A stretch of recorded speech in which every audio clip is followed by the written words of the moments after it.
and Jonesy know what it's all about. From burnouts and doubts to boundaries that stick. We're right here with you through thick and thick. Do what you want because you're grown. You don't need to hustle all on your own. With that voice in your ear when it all goes whack. Take a deep breath, we got your back. If you must know, yeah. So where do you want, when you guys are asking me questions, do you want me to look at you to answer, or do you want me to like... Why don't you do whatever you want? Can do whatever we don't you have want. any rules here. Okay. This isn't. Yeah. This is. I like no rules. We have a one of our catchphrases, Jessica, is... Do whatever you want because you're She grown. doesn't even know it. She did, she just answered, yeah. I'm like, do whatever you want because you're grown. Do what you want because you're grown. Oh. Yeah. That's Dan's I like phrase that. in which. All right, shall we? We shall. Let's go. Oh, it's me. All right. All right. Welcome to another episode of Minding Our Business, where we talk mental health and entrepreneurship. And I'm excited to have our guest today, and it's Lisa, who is a owner of Yardley Tattoo right here in Yardley Borough. Besides being an owner of Yardley Tattoo, you have an amazing, awesome past also in the TV world that I'm going to ask you about.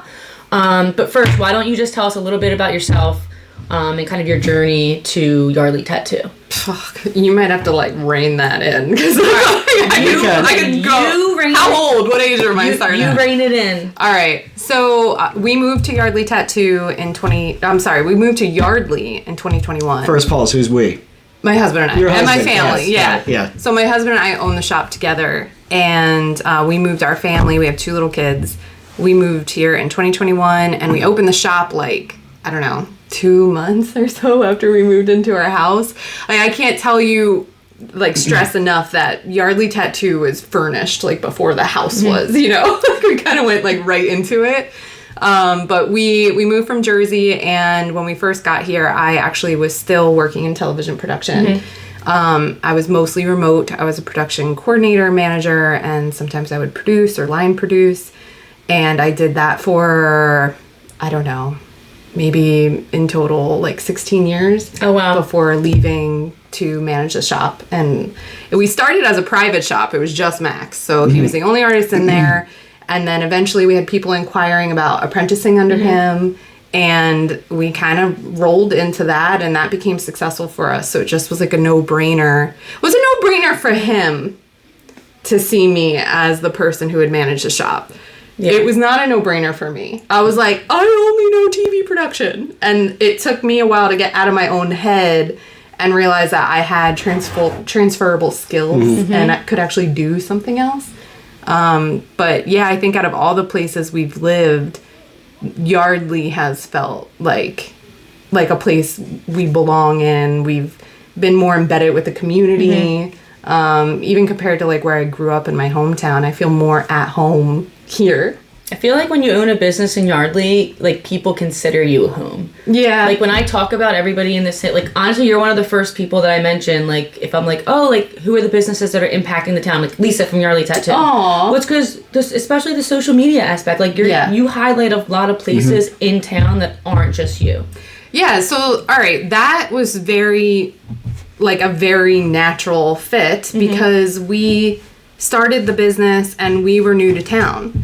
And I remember even thinking, like, the only social media that I managed prior to the shop was just my own. Yeah. Like, my own Facebook, my own Instagram, where I would just post pictures of my kids and, like, say hi to my family and comment on, like, you know, whatever, just really basic things. Yeah. I didn't know, like, my professional focus was never social media. So I didn't know how you, like, build followers and how you know. So for me, what was natural was, okay, we're posting pictures of tattoos. And at the time, like I said, it was just Max. Max's portfolio pretty much was our Instagram. But he had his own account. He had his own artist account. So it was like, well, what will set the shop account apart from his? And it was me getting to know the community. Like, that's what I was doing. I was going to Pretty Bird, like, getting my favorite coffee, getting to know all the local businesses. And so I would just, like, for fun, you know, like, it really was, like, for shits and giggles, right? When at my old job, if I wanted to post something on their social media, it was like, am I allowed? Go Is this through the approved? legal Is this department. yeah. Yeah. And not even that extreme, but just like There's we an didn't- approval process. Yeah, we didn't even also always own the content. It was filmed for someone else. Okay, so you got usage rights and all that stuff that's implicated. Yeah, and I can even remember specifically a time where like I did post something like good intentions just to like tease the show we worked on, and that boss at that network reached out to my boss to be like, we're not supposed to release any content from that shoot yet. And I was just like, well, I don't want to touch it then. Yeah. This was different. It was like organic and you have full efficacy and control. yeah, like it didn't matter what I posted, right? It was just up to me, which can also be hard too. Like now Trying to you figure have out what you Conjuring up because it's new like content. how much can you post like this tattoo, so you're trying to come up with other things like, oh, here's maybe how you take care of your tattoo. yes. Or even stuff that has nothing to do with, which is community driven, and check out 100%. presets, right? Like we're Even gonna just share about your other people. artists. Yep. Like, hi, I'm Lisa from Yardley Tattoo, and I have Emmys. We'll get there. Yeah. But before Yeah. So how do you like our 16 years in production? I love it. Like our And setup. I've got You have a 16 ring minutes. I've got 16 minutes in production, and you're seeing the final product of it here with my Amazon stands, my spare phone, this Brio camera. Yeah, but like Affiliate links below. it's very different. This the is world real. I'm in now. Yeah, like if I was doing like I literally before I got here just put something in our stories that I just sat in my car and did it on my phone. So I'm far removed from that. Got it. Professional. And that, by the way, probably got better engagement than a post that you probably put 20 minutes into, 30 minutes into figuring out the Sometimes. perfect description. Now, let me go on live and ding, ding, ding, view, like, Sometimes. follow. Pretty much. Yeah, I will say like now that I'm starting more so to follow insights of things, like we always get more engagement when we just do something different. Yeah. Pattern disruption. This is a masterclass in social media marketing, by the way. Yeah. Well, I am Unintentional. I don't have any. Well, I do have awards, but I am the local expert in marketing. So this is basically you're doing my job. So keep going. Keep spreading the gospel in value-added, non-promotional content. Done. Yeah. That's the thesis. Yeah. That's the thesis. I'm jumping off of social media because I want to know this. You guys moved to Yardley in 2021. You were still working in TV. Max was not working in TV at that point. Yeah, Because I want you to bring this part up too. Yeah. Did you pick the neighborhood, then the location for the shop, or did you pick the location for the shop and then the neighborhood? So picked the location of where we're going to live first. Okay. And we are right in Yardley Borough. So then being back in it, we used to live in Queens, so it was like we had that walkability, and then we moved to a community in New Jersey that it was like if you didn't have a car, you weren't going anywhere. I know it's awful. Yeah, so once we got into Yardley Borough, it was really nice to just like go walk out onto the canal, go walk up to Main Street, like get a coffee, get a water ice, like whatever. And it was 2021, so like we were still following Kind of pandemic COVID. protocols. Yeah, and like walking down Main Street then was very different than walking down Main Street now. There was a lot of vacancies, and he had been like contracted to work at another shop in PA for like a certain amount of time, and it was like, well, do you want to continue doing that, or do you want to get your own space? And it was literally calling phone numbers and windows. Like we didn't have a broker, didn't have an agent. We just saw space available, and we were like, well, it'd be cool to be right on Main Street, and that's how that started. Because I love that you live in the borough and work in the borough. Because so many people that own businesses in our town live in the town and work in the town. And it sounds dumb, but I feel like when that happens, like we all just care so much more because we're like, we live here. And then you do a lot of events from Yardley Tattoo. Do you think that that's a thing that has helped you guys grow too? Is like being out there in the community, having people just come and party with hang out with you guys out back? Like your self-care events and that stuff? I mean, the events started small, like the self-care one, that's like our annual big event we do in September now, and we've like gotten sponsors for that now. We try to make it big. We try to have free activities at the event that people can participate in. But it started as like our first event ever was just like a simple flash event. And now listen, like this is not groundbreaking. Like if you are a person who gets tattooed a lot or you have a shop you love, you'll know that flash events are just a thing in that industry. So we didn't like reinvent the wheel or anything. But after we dipped our toes in and did our first event, it for us was like, okay, we had a bunch of people show up, awesome, and they had to sit around and wait. Not awesome. Like, great for us, but like, was that great for the person who is like first come, first serve, doesn't know how long it's going to be before we can take them. And I was like, well, this is like a no-brainer opportunity. I feel like I say no-brainer a lot. Which is funny because I overanalyze everything. That is never a no-brainer for me. It's an all-brainer. In hindsight, everything's a no-brainer. Everything's a high-brainer. Yeah. But it was like, all right, we could very easily partner with other local businesses to make this experience better for the person who's coming, and also drive business to these other shops in town. And it was nice, even when we weren't partnering with a business, like Liz at Commonplace Reader, I would get feedback from her of like, hey, like, we had so many more people in the shop this weekend because you had an event. See, like, and it wasn't even like one we partnered on. It was just natural foot traffic, you know, people exploring the community. Yeah. But yeah, I think it was, I don't know, part of it is back to like, it's just what we wanted to do. There wasn't always in the beginning like a huge strategy of like, man, we'll get so many more clients if we have an event. It was like, well, let's just try it and see what happens. And then once you do that, then you follow the data. Like, okay, are our clients liking this? Are they embracing these events? Do the other businesses like it? Or are we like, you know, cramping their style because we're having these events? Does it fit in? Right, does it fit in? Right. Yeah, I mean, that matters to me. I don't want to, I'm not isolated in a bubble of like, I only want to do things that are good for my business. But yeah, I think then that like started. And I think a trend. that's why you're so successful, is that you have that mentality of like, not just myself, but everybody. I was going to ask you something, but I forget. All right, I went too far off topic. That's a no. It wasn't a no-brainer question, obviously. Yeah. No, because it was gonna tie into, because we've talked before where you have gone through transitions of your business in the past. How many years are we? 4 or 5 years. Yeah. Where like at first you didn't have W-2 employees. I think now you have them, and then you had a lot of stress in making sure that you're able to bring clients in. So now that you've had W-2s for how long now? So we've been a little over a year that we changed our structure. So it's not uncommon this is like predominantly how tattoo shops work, is the artists are usually independent contractors. And they are set up to either get some kind of split or they might pay booth rent. And we used to do booth rent. And then they have to kill what they eat. So they're managing their own book outside of what, just from a company perspective, you're doing for marketing. Yes. The idea is that they bring in their own bringing their own clients, but like we learned, and I give this credit also to another shop that's like really a big pioneer in the tattoo industry. They're down in Texas. It's Eden. We went down there for like business workshops for tattooing, and one of the other shop owners, like they put it out there of like, do you want to be a business owner, run the business, have employees, like do all the market your staff, whatever? Do you want to be a landlord?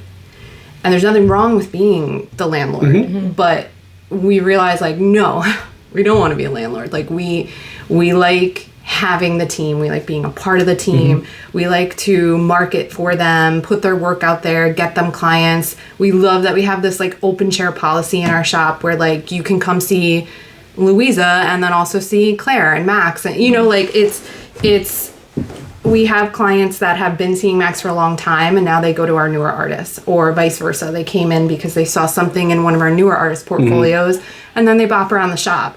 That's a policy you have.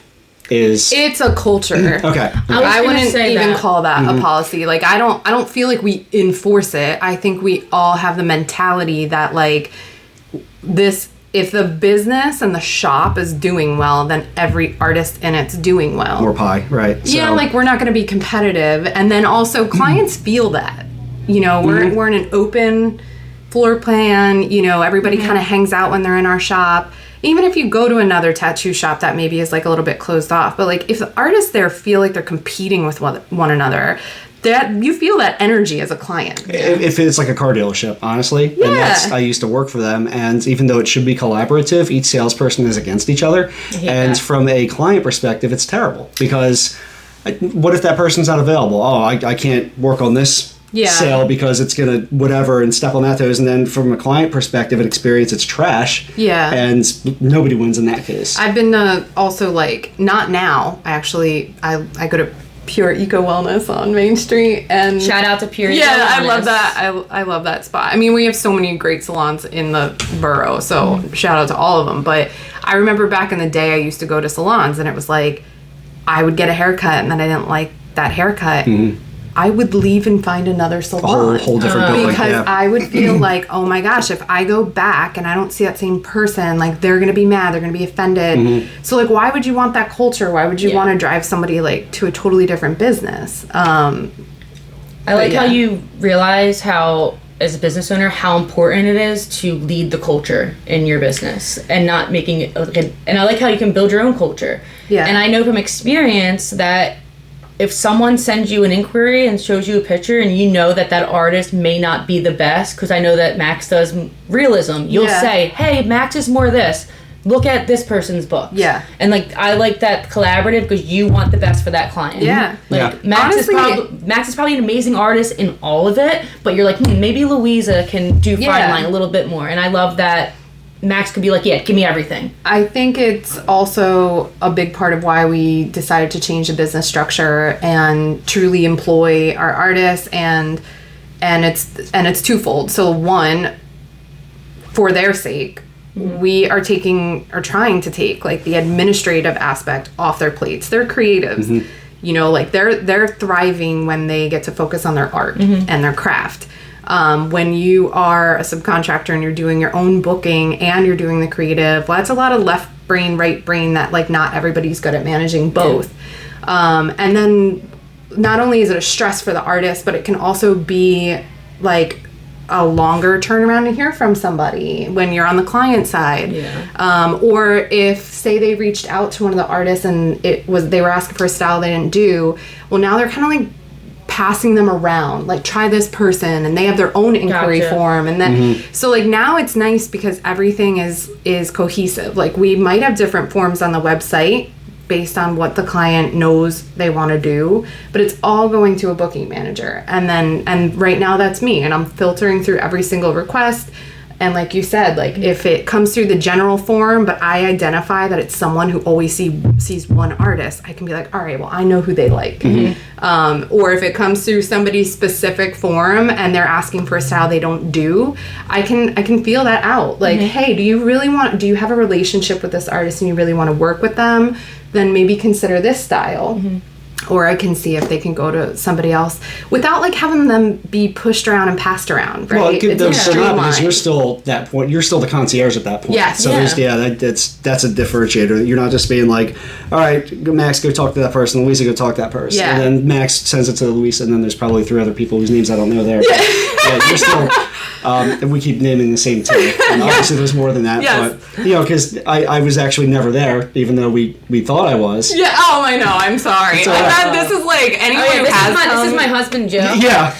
Joe is way younger and better looking than me. And as like, the more events and the more I spend time at the shop, the more I realize that, like, I'm terrible. I thought I used to be terrible with just names, but I think, like, I am losing like capacity and in space in my brain, and now I can't even remember faces. So I'm always like forgetting. Well, probably. I had someone tell me they met me 3 times, and I was like, "You're like, no, you didn't." Because like someone showed up and was like, "Oh, this person said yeah, Jess," and then I showed up and I'm like, "Oh, it's so nice meeting you today." They're like, I met you 3 times, and I'm like, wow, what a bitch I am. You just gotta be like, good to see you, because then that's just nice no matter what. Good to see you again? Question mark? Just gonna say that to everybody. Good to see you again. So that's threw me for a loop, because I remember a lot of people I meet. Like, I actually forgot your name. Yeah. But I'm like, oh yeah, we sat next to each other at FC Works, and you probably picked up that this a-hole's never gonna get a tattoo, so you probably did fine. And then you're like, oh yeah, you came in and got this. I'm like, wait, did I? Wait, how tuned up was I? Was I at a bachelor party, or what was this? had to do a double check. It turns out I'm still uninked, and That's all right. And I have not. My wife has many tattoos. I love them, but like not for me because I'm so fickle. Yeah. I would get something I loved, and the next week I'd be like, you change your mind. Whatever that is, it angers me now. Well, so that was also like another thing for us. Like I don't expect because we were the first tattoo shop in Yardley Borough. Wait, you were the first to ever? Yeah. Yes. Guys, that's big. That's big stuff. I don't expect that's cool. Like to convert the community. You should post that more. Like, I feel like it's somewhere. We're the first tattoo shop in Yardley Borough. I didn't know that. Now I'm going to tell people. All right, cool. Do it. But yeah, like I didn't expect to convert the community into everyone would want a tattoo. But now the entire town is tatted up. Like everybody's got teardrops. Oh my god! She's getting like. Yeah, I didn't know you had that many murders. Yeah. Is that a thing? That is the thing. Is right? teardrops I murder? think that's what it. If you did time. Yeah, but if it's only if it's colored in, you murdered, right? I have no idea. If it's hollow, you lost a I'm not even gonna pretend that I even know You don't what think it represents. anyone in your shop ever doing teardrops? We don't get a lot of face tats. How about ducks? Not face or not face, but since it's I know Yardley. people that We've had some ducks. I know a couple that came to you guys that got matching Yardley bird tattoos. Yes, they're yeah. great. They're a great couple. They're not like and they each got their own like kind of style and bird they wanted, but they represent the area. It was really nice. I love them. They're great people. All right, since this is a show that ties in mental health, tell us the bad. Yeah. Tell us something about the bad, and then how you got through it, or any advice for anybody who's starting a business. I think the bad for me was we mentioned that I used to work in television, and I got to a point where it felt like balancing the demand in that industry for me. I couldn't personally do that and also like do family life.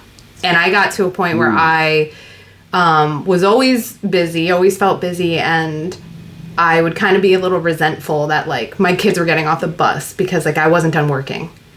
And I wanted, like, I've always liked work, but we decided, like, collectively, Max and I talked it out, and it was like, listen, if you were to come on full-time, manage a shop, like, that could be, like, you could transition into that, see if you like it. I was already doing our social media, but it was like, that started out as fun. It did become, like, a little bit of a job, but I still liked it. It was still kind of like a creative outlet for me. Once I fully decided to leave television production, I was like ready to have this aha moment of like feeling so relieved and, you know, not having so much to juggle. And I'm not gonna lie, like I still felt lost. And then I also just scared, right? I didn't feel scared. I just you gave up like a steady, right? A steady income. It was steady. But I felt like I was also identifying before I even made the decision to do that. We remember the high brainer, whatever we just called it. Yeah.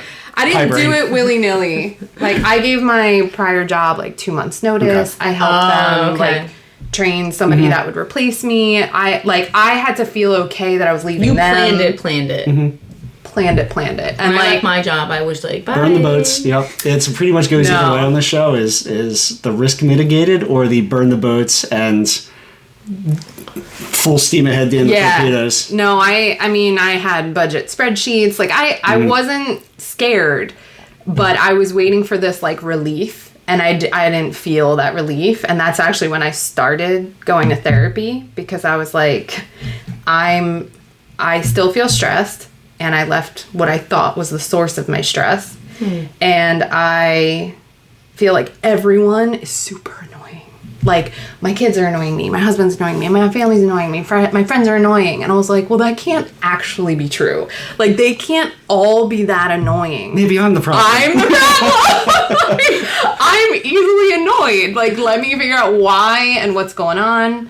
And listen, I will say, if you want to try therapy or you feel like you don't have like a group to talk to or whatever, explore your options. If you are fortunate enough to have medical insurance, explore everything on your plans. I didn't even know that I could go to therapy virtually and there's no copay.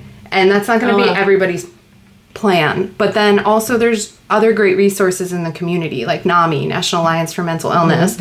They're in Bucks County. They do a lot of like meetups that you can go to, or they have hotlines and lines you can just call if you're like not ready to go to like a group setting or something. Don't discount it. Like, don't think it's cheesy. It's going to feel so cheesy.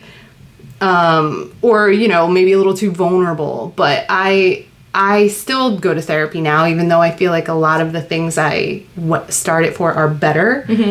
Because it's just nice. It's kind of like a reset. I don't do it as frequently, but I like my lady, and I like to talk to her and talk things out. And I found that every once in a while there's a session where I'm like, I don't really know what to talk about. And then I realized like, but I can actually still talk about the good things too. Yeah. Like I can talk about the things I was proud of, and like, let's have a moment to kind of celebrate them. And that actually gets really emotional. Sometimes it's hard to like tell yourself you did a good job.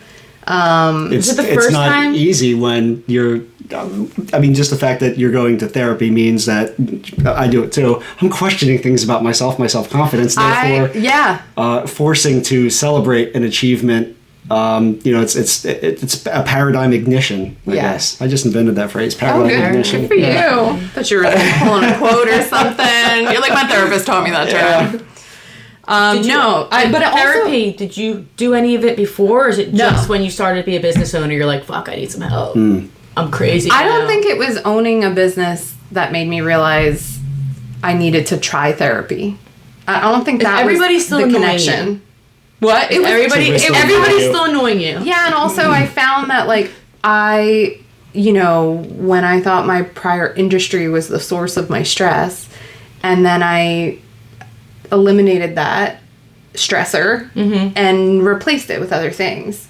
Or also now, like, and because I'm a couple years in of like doing therapy, I can also recognize, I don't always pull myself away, but I can recognize when I'm overworking. Like I said, I enjoy work. So now I put my all into the shop, and I find myself sometimes like I will sit and I'll whip out my laptop, we'll put a movie on, but I'll just go and I'll start doing work at night anyway. And it's like, because I do that too much. I do think I do it too much sometimes, but like now we have reined it back, and a lot of this isn't just my therapist. It's like I unfortunately have a very mentally well husband. God, so do I. And unfortunately, because I think really at the root of it, I'm just jealous of him, right? But he always is saying the right things, but for some reason, when your husband says the right things, you're like, shut up. Yeah. If anyone else tells you, you're like, wow, what good advice. Yeah. I wish my wife had a mentally well husband, too. Yeah. Oh, that's cute. I always say that I ruined Joe, but it's okay. Yeah. Because I'm so mentally ill and he's so mentally well. But yeah, he'll check in with me. You know, if I'm like feeling guilty that I'm working or I am doing something late, and it's like, again, I don't always want the prompt, but I'm getting better at prompting myself to be like, all right, well, am I enjoying what I'm doing right now? Like, is working late right now stressing me out, or do I like what I'm doing? Is it like filling my cup? Yeah. And sometimes it is like, and also especially like you have to time manage as a business owner and a mom and all the things. So like I know that sometimes doing that work at night is freeing up some hours for me the next day. I'm like getting ahead of it for myself. And I think me even 5 years ago, that would have just snowballed. And I wouldn't have used that extra time to free up time. I would have just kept filling all the time with work. And I would get stressed out and be angry at everyone. So yeah, I think now I can recognize before that happens. Which is a skill you learned, I think, from now managing your own business. Yeah. Because when you're working for somebody else, if you get burnt out, there's potentially maybe someone there that can like take it from you. Sure. But when you're by yourself, if you're burnt out, everything's burning down. It falls apart. But my toxic trait was never thinking there was someone that could take it. Like, I never let go. I feel like I'm still like that with everything. Yeah. I worked for a smaller, like, family-owned production company. Yeah. But, like, still, this is an example I use all the time. When I was putting in my notice and I said I was burning out, and I didn't know if I even liked the industry anymore, which like that hurt because it was something I loved to do.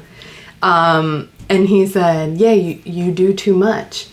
And for like a year, that one comment made me feel so mad because I wanted to put it on them and be like, well, if you knew I did, like, you're giving me the things, why would you say you do too much, but you're also the people giving me the thing? And then it's like, well, no. You allowed yourself no boundary. You didn't say no. You allowed yourself to take on all that work. You have to communicate and know when you need the break and not feel defeated, not feel like someone broke you. Like, don't have pride over that. You know, like, notice you need the break. Noticing it is the hardest part, and then the next hardest part is, like, saying it, communicating it. I'm glad that you ended up doing your own business because you Because if you went somewhere else, just we'd still be no, shot. well, because I felt like you put so much effort into building someone else's, and like you to me are like you're an entrepreneur. Like you have that mindset. So to think of you even working under somebody, just Baffling. conversations we had is like funny to think. It's funny. It's also funny to hear it because, like, I never saw myself as that. No, And that's why you were never truly happy. Like, yeah, I'm not saying you were unhappy, but like you were never like self-actualized there. Let's Maslow that shit. Never self-actualized. Yeah, perhaps. Yeah, I never even think of it that way. I hope Amanda's proud of me for dropping Maslow into here. I don't She even works know with what that me. means. She's he's Maslow? a psychologist. I feel like I'm just Yeah. not. Oh, you're talking about Maslow. Yeah, Maslow. I'm dropping a casual Maslow. How are we on time? I tend to go over. It's final thoughts time. All right, we're at final thoughts time. So before we leave, I need to tell everybody that Lisa has 3 Emmys?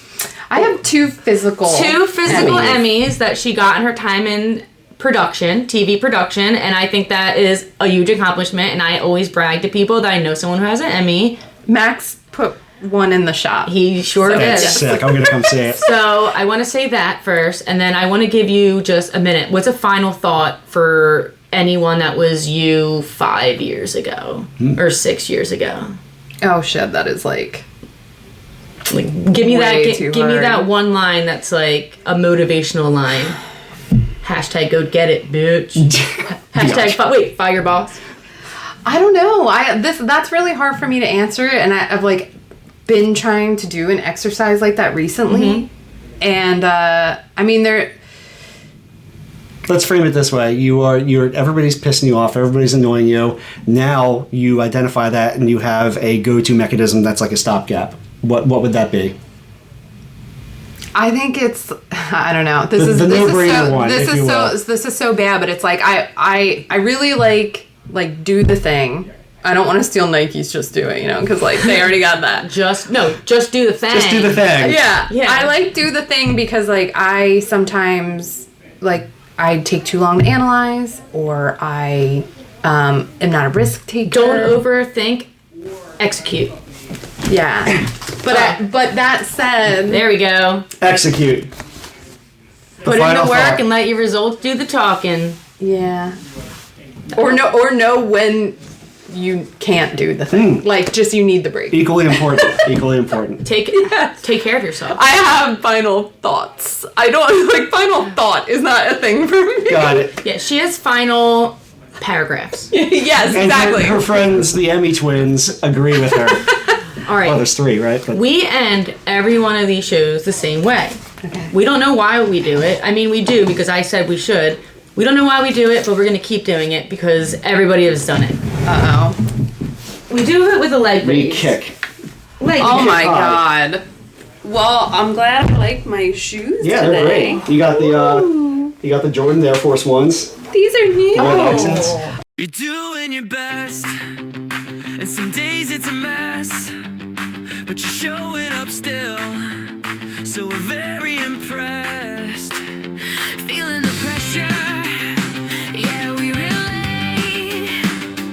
It's okay to not be okay. Minding our business, let's talk it out. Jess and Jonesy know what it's all about. From burnouts and doubts to boundaries that stick, we're right here with you through thick and thick. Do what you want because you're grown. You don't need to hustle all on your own.